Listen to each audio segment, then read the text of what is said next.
Okay, so this is the fifth of our six points discussions. Coming down to the end, so in December we'll do our last one. So this discussion on work is a bit of a segue into several things that'll be happening over the next few months. So in December, excuse me, we'll go into Nyoho a bit more, which we'll talk about very briefly today, and then look ahead to January, end of January, when we have Ko and Franz coming to town to do a week, whole day, excuse me, a Saturday about Nyoho. So this will set us up for continuing to explore the practice vision. And Young's got her, she's prepared, got her practice vision diagram in front of her. Excuse me, I think I had smoke in my throat. So this begins a conversation that I think will not end here. We have plenty of opportunity to continue to explore these things and sort of drill down a little bit on some of them. So today, in general, let's talk about work practice, how we think about work practice. For us, for the purposes of our 6 points discussion, we really want to focus on work as an investigation of community, work practice as an investigation of community. This is not what we usually think work practice is about, right? So this is distinct but not separate from simply volunteer work at the temple. Oh, bless you. Thank you very much. People are looking out for me. This is different than simply doing volunteer work at the temple or even doing volunteer work sort of out in the community or out in the world or doing your job. This is where we actively practice with two things: 3 minds that make up Sanshin and the threefold pure precepts. So this is very directly tied to a particular kind of study. This is not a study with the intellect, right? Last time we talked about Dharma study kind of with the mind. This is part of how we're studying with the body. So as part of developing our practice vision, we're beginning to focus particularly on 2 things. One is leadership within the temple, and that might be the kind of leadership that Komyo does as, chair of the board, or it might be the kind of leadership that Sawyer and actually everybody here is doing in the Zendo itself, ringing bells, cooking meals, facilitating practice. So we have 2 kinds of bodhisattva leadership happening here. This falls under work practice in my mind. So you may have been around for the one-day workshop I recently did on bodhisattva leadership. There will be information on the website. We will be talking about that in the coming year. That's one piece. The other piece is working with really the basics of living: food, clothing, and shelter. And this is our Nyoho piece. So Nyoho means the Dharma of thusness. So we're doing things according to the Dharma. How do we cook and eat and source and think about food? Or how do we make and wear clothing? Or how do we think about the shelter, whether that's the temple or homes, whatever? According to thusness, what does that mean? There is a ton of practice in there. And as we know, Kodo Sawaki was one of the big leaders in the 20th century Nyoho movement regarding robes, regarding clothing. So we come by it honestly, if you will, right? We have a very direct connection to those things. So that's kind of the areas of work practice for us. So work practice, as I say, is more than just offering volunteer time to the temple, although giving is in itself an important practice. When we spent about a year reading and talking about Shishobo, man, we talked a lot about giving, right? Dana as a paramita, right? So work practice is a great opportunity to investigate what giving really means within a network of interconnectedness. Last night we were talking about, is there a source? Is there such a thing as a source within the network, right? So that's just one of the kind of questions we get to delve into for this. So Todo-san has said giving is not one person's good deed to help somebody else, right? Which is usually the way we would think about working for somebody or helping somebody or giving, right? Since, excuse me, since we're all functioning together, when we have something or something extra and somebody else needs it, somehow some kind of movement happens. Things move where they need to move. Things end up where they need to end up. So there is no idea about I have something and I'm giving it to somebody to help them, or I'm doing work so that something happens, or I'm giving work to the temple in a certain kind of way, and I will maybe get some merit from that, or there will be some result of that. So work practice is where we actually experience with body and mind the stuff that we read and discuss and study when we're doing Dharma study. This is sort of the practical study of interconnectedness and the practical study of Indra's net. So we can keep watching Todo-san drawing Indra's net on the board, which he likes to do. He likes to talk about interconnectedness. It kind of can feel like it's up here. Work practice is where we actually get what that means with body and mind, right? In a really kind of a concrete way. So at the moment, nobody here is doing residential practice. We did have residential practice for about a year. At the moment, that's not what our practice looks like here. That is a particularly intensive kind of practice because you're in that container all day long. From the time you wake up in the morning to the time you go to sleep, you are in a practice environment, right? So although that's happening, you're not sitting Sanshin every day. You're not spending all day on the cushion. Most of your day is spent working, actually, and interacting with others. This was true of our residential practice, and it's true in the training temple, right? Your day is not spent on a purple cloud somewhere, right? Sipping wonderful tea and, sitting zazen. Your work is about the tour bus pulls up in front of your temple with 50 people on it, and suddenly you need to sit down lunch and a Heart Sutra for all of these people, right? I mean, it's like work practice all day long. It's one of the reasons that I think Westerners are a bit disillusioned. They, fetch up in a training temple and think it's going to be magical zazen all day long. And what it turns out to be is someone's in the kitchen and someone's, cleaning the building and somebody's harvesting potatoes and somebody's doing repairs. And that is what your life is, right? Well, we know it's not possible to survive as a community if you're spending all day thinking you're in a purple cloud, doing zazen. Who's going to cook the meals? Who's going to clean the building? Who's going to take care of the newsletter, right?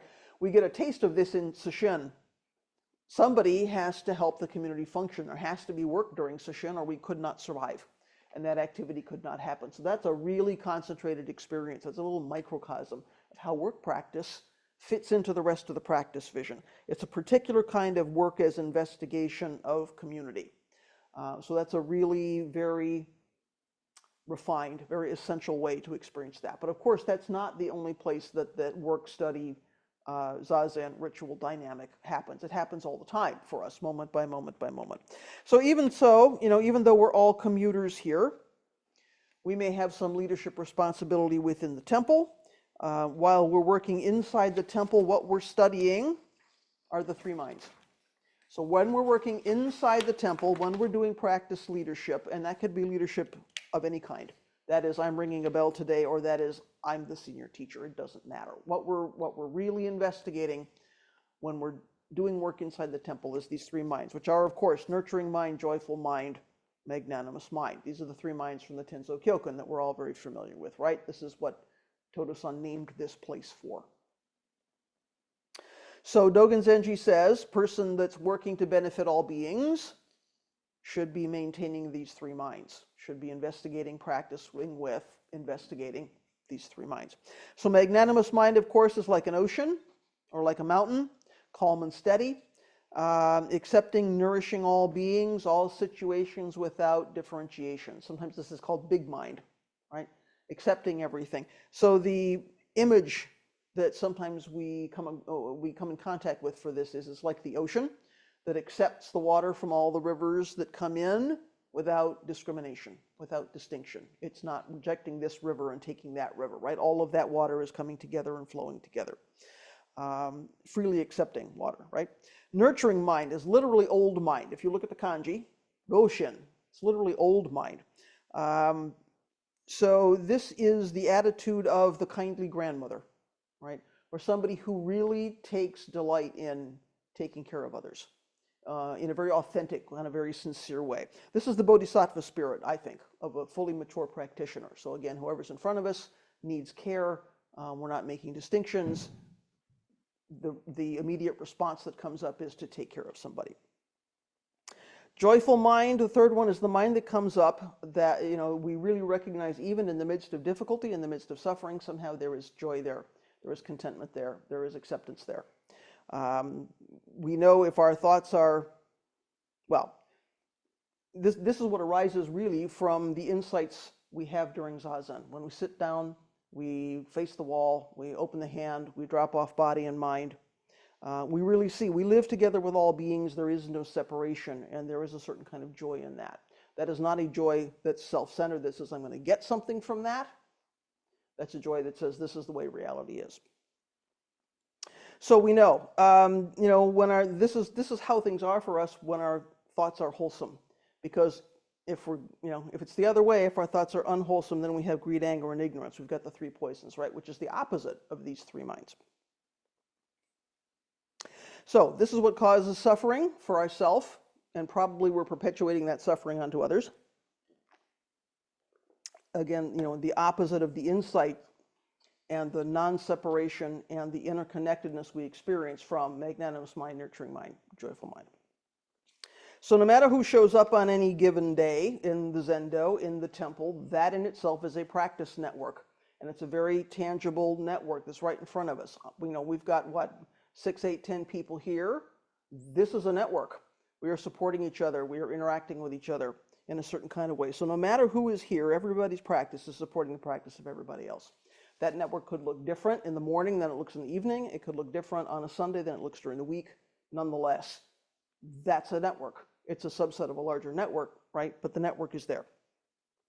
So this is, for instance, something I'm trying to help morning practitioners understand, right? That the participation in the morning is more than just, well, my name is on a roster that says I'm going to ring a bell today, or my name is on a roster that says I'm going to, do a job. Showing up to practice on the days when we don't have an assigned role is still important, and not only because it's an opportunity to look around and see how someone else does their job. It's because bodies in the Zendo enable bodies in the Zendo. So if I only come on the days when I have a job to do, what am I relying on to get me into the Zendo? It's not my bodhicitta. It's my feeling of obligation, right?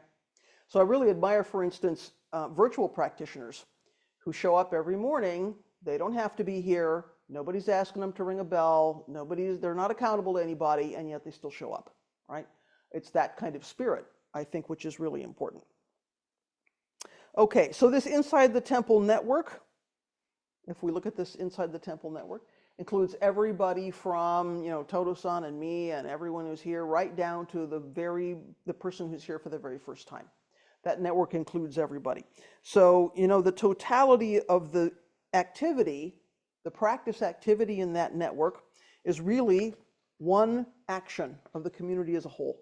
So now we're starting to see why work is an investigation of community, right? If the work is ringing the bell or cooking the meal or balancing the books, right?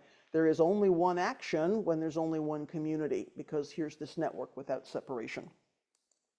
At the same time, of course, it's the individual work practice of human beings. We wouldn't have that activity, just like we wouldn't have Sanshin if we didn't have individuals, right? We wouldn't have this work activity if we didn't have the activity of individuals.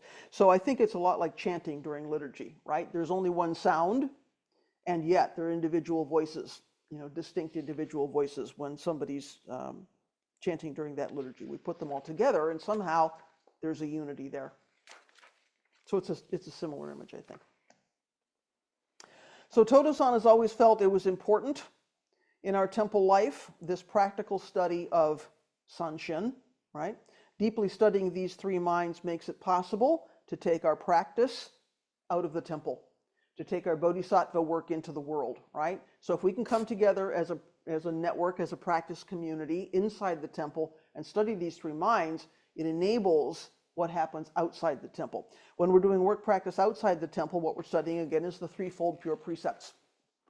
So this is, again, the precept of avoiding evil acts, or the precept of embracing moral codes, the precept of doing all good acts, or embracing all dharmas, and the precept of embracing and benefiting beings, right?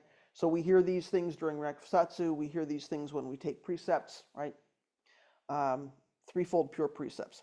So outside the temple, we're engaging in beneficial action by taking care of our families, taking care of our jobs, doing volunteer work perhaps in other organizations, simply taking care of our homes, walking the dog, right? All the things that we just do. These are concrete ways to apply the precept of embracing all beings. So this is not just the practitioners within the temple, it's the neighborhood. It's the society as a whole, it's the sports team, it's, whatever groups we're involved in, organizations we're involved with, even plants and animals. So even doing our work to, recycle something or to garden or to take care of the earth is part of this activity. So Todo-san says this is the way that we understand or come to understand that the Dharma is not a theory.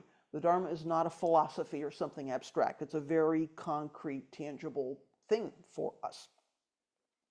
So when we're spiritually healthy and we have some clarity about the nature of reality, then somehow naturally we're engaging in skillful action. This is action that moves us and others toward understanding mainly two related things. One is interconnection, and the other is cause and effect. These are the two things that beneficial action are leading us towards.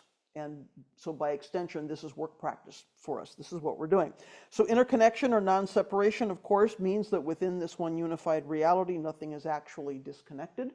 Nothing is actually outside of Buddha's way. Cause and effect, one of the most central teachings in Buddhism. Certainly important for Dogen, but bigger than Dogen. Cause and effect is huge in this tradition. It's the basis of Buddha's awakening, right? Because we have suffering as a result of the stuff we do, right? Cause and effect. When we stop doing it, suffering goes away. So this is what Buddha woke up to under the Bodhi tree. He said, oh, wait a minute. Suffering has a cause.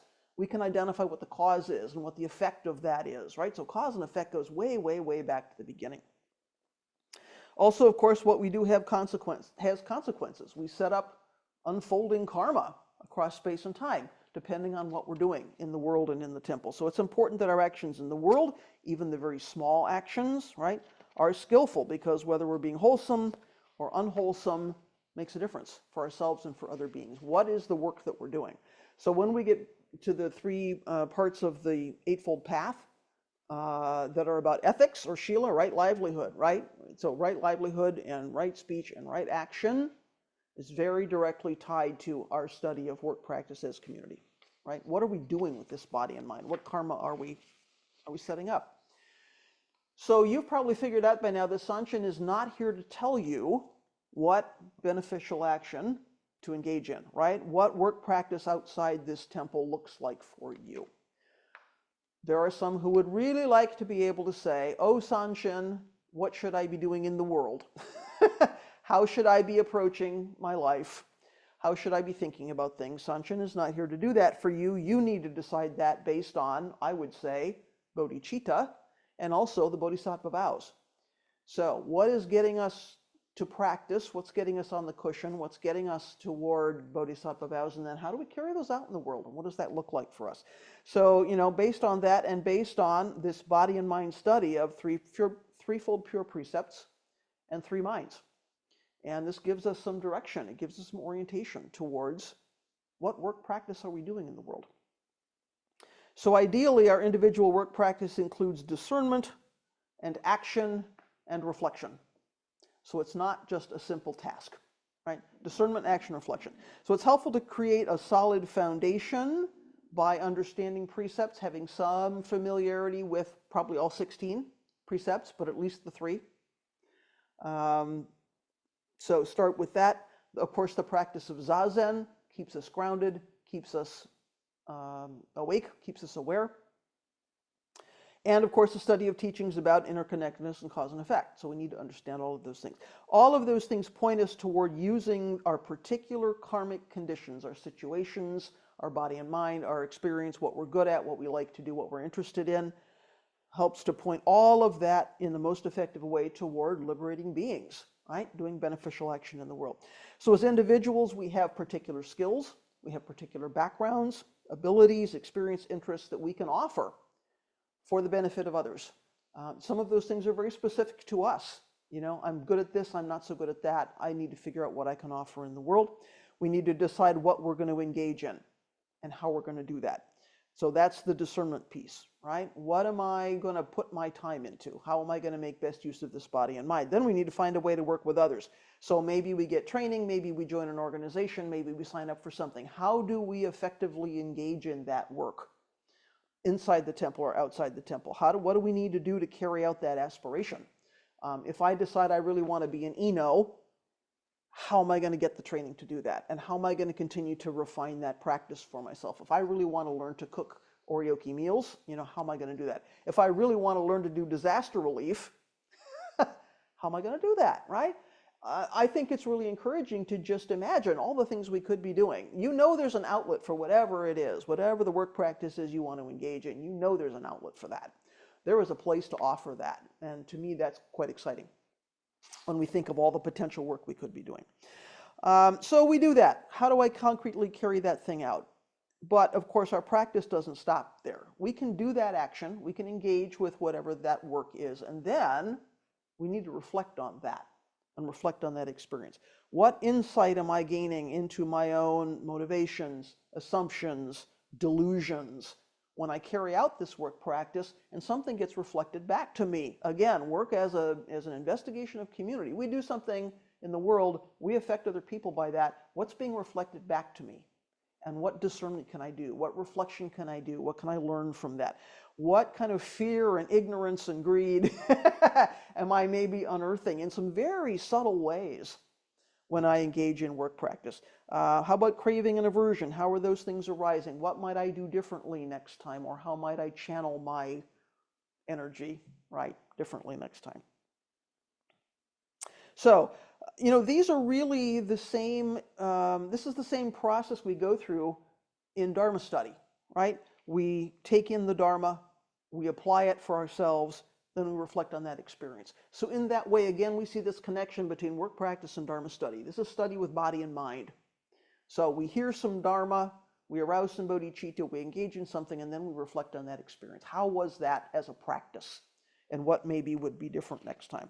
So, you know, we're offering work practice in the temple or in the world based on our understanding, on our real insights into wisdom and compassion and what skillful action is. And at the same time, the very activity of doing that work is also helping us mature in our own practice, right? So we have some insights, we offer those in the world. The practice of offering those brings us to some additional insights, and we have this jujutsu going on, right? So we can see how this is much more than just saying, I'm going to sign up to, you know, weed the yard today. There's some actual really deep practice going on there. So our work practice doesn't have to be grandiose. We don't have to get precious about it. Oh my gosh, I'm weeding the yard today, right? We don't need to like cling to stuff because we can really go off the rails with that. It's probably good to drop our ideas about it altogether, about what work practice is or what it means for me or something, right? It's the same whether we're, you know, building a new wing on a hospital or holding the door open for somebody whose hands are full, right? All of that is beneficial action. All of that is work practice in its way. So the key thing that I'm going to leave us with here is the transformation of our understanding of interconnectedness. That is the gateway. That is the Dharma gate that work practice hands us. Really, it allows us to see clearly and perhaps transform our thinking or our understanding about what is interconnectedness really. How do things move around in the network? How do resources move around? Energy, action, activity. How does all of that move around in the network? So work practice connects this kind of abstract theory that we hear about on Sundays and, you know, whatever, to some really concrete, very specific, tangible activity. So we're seeing one reality from two sides and expressing two sides in one action, which is, as Todo-san reminds us, of course, the basic approach to our practice in Mahayana.